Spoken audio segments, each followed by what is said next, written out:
Bienvenue en Haïti, île paradisiaque des Caraïbes. Ce pays de 11 millions d'habitants est célèbre pour sa musique compas, ses grands auteurs tels Dany Laferrière et Marie Vieux-Chauvet, ou encore pour son riche répertoire artistique allant de l'art naïf à la sculpture en fer forgé. Son taux d'alphabétisation est proche de la moyenne mondiale et le pays possède du pétrole ainsi que la deuxième plus grande réserve en iridium du monde, un métal très rare employé dans l'aérospatiale et la fabrication des smartphones. Mais ses ressources restent largement inexploitées et sa population est parmi les plus pauvres avec un revenu médian inférieur à 3 $ par jour.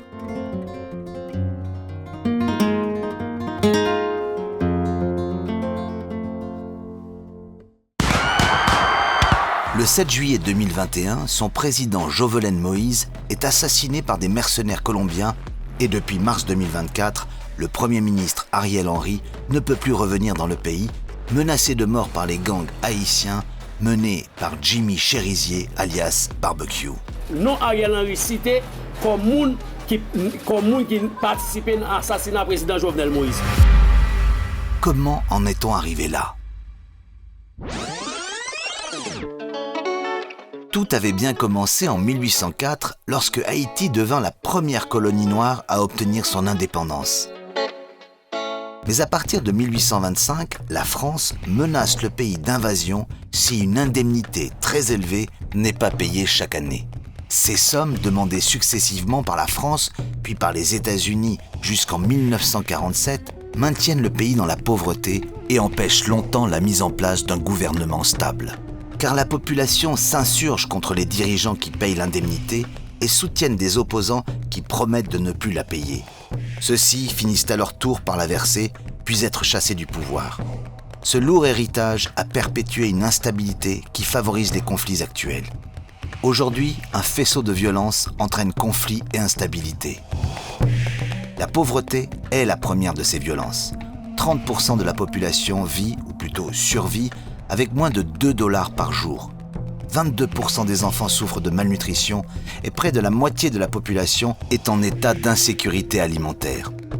Face à cette situation, la population tente de survivre par tous moyens. En ville, il peut s'agir de rejoindre un gang.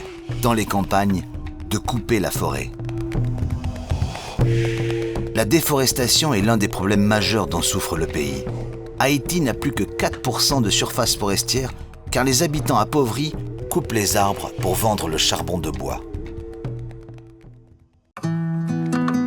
Cette photo, prise à la frontière entre Haïti et la République dominicaine, nous montre un pays aride d'un côté du fleuve et un pays luxuriant de l'autre côté. Or, sans ces arbres, les sols ne peuvent plus retenir l'eau. Ainsi, le pays est régulièrement touché par des sécheresses et lors des tempêtes tropicales, les coulées de boue détruisent les récoltes et les habitations. La vie dans les campagnes est menacée, mais la vie en ville n'est pas meilleure. 60% de la population vit en ville, essentiellement dans des bidonvilles qui poussent comme des champignons sur les collines de Port-au-Prince et le long du littoral. L'urbanisation trop rapide empêche l'installation d'infrastructures convenables. Pas d'électricité, peu d'eau potable, et face à un tremblement de terre comme celui de 2010, ces habitations s'écroulent d'un coup. Bilan de 2010, 300 000 morts, 1,5 million de sans-abri. Au Japon, un séisme de la même intensité n'a fait que 50 morts.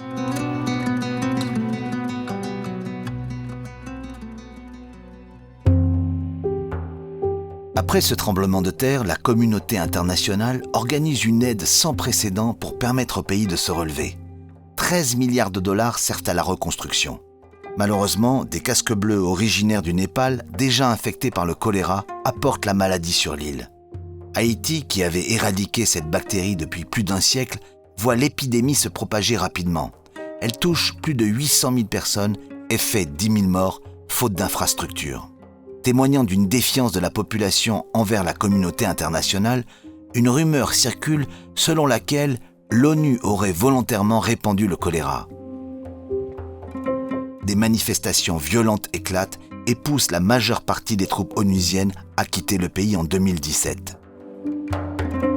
La situation politique du pays peut justifier cette défiance des Haïtiens envers les institutions. Haïti est classé 172e sur 180 en termes de corruption, et l'ancien président Michel Martelly, puis son successeur, Jovenel Moïse, sont accusés de liens avec les narcotrafiquants.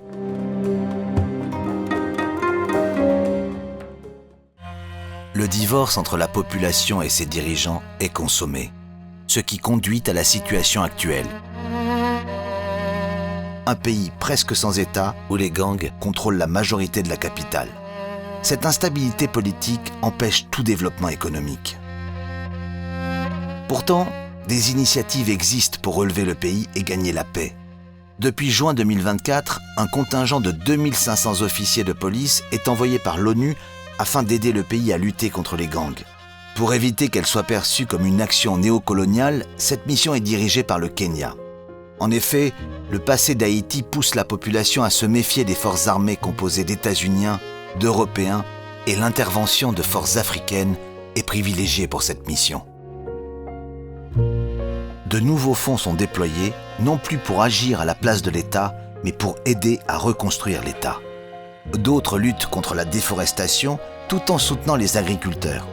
Le programme de l'ONU pour l'environnement a investi massivement dans le projet Makaya afin de protéger l'une des dernières forêts primaires du pays. Ce projet intègre les populations de la région en développant une agriculture durable, plus rémunératrice, qui profite des ressources de la forêt.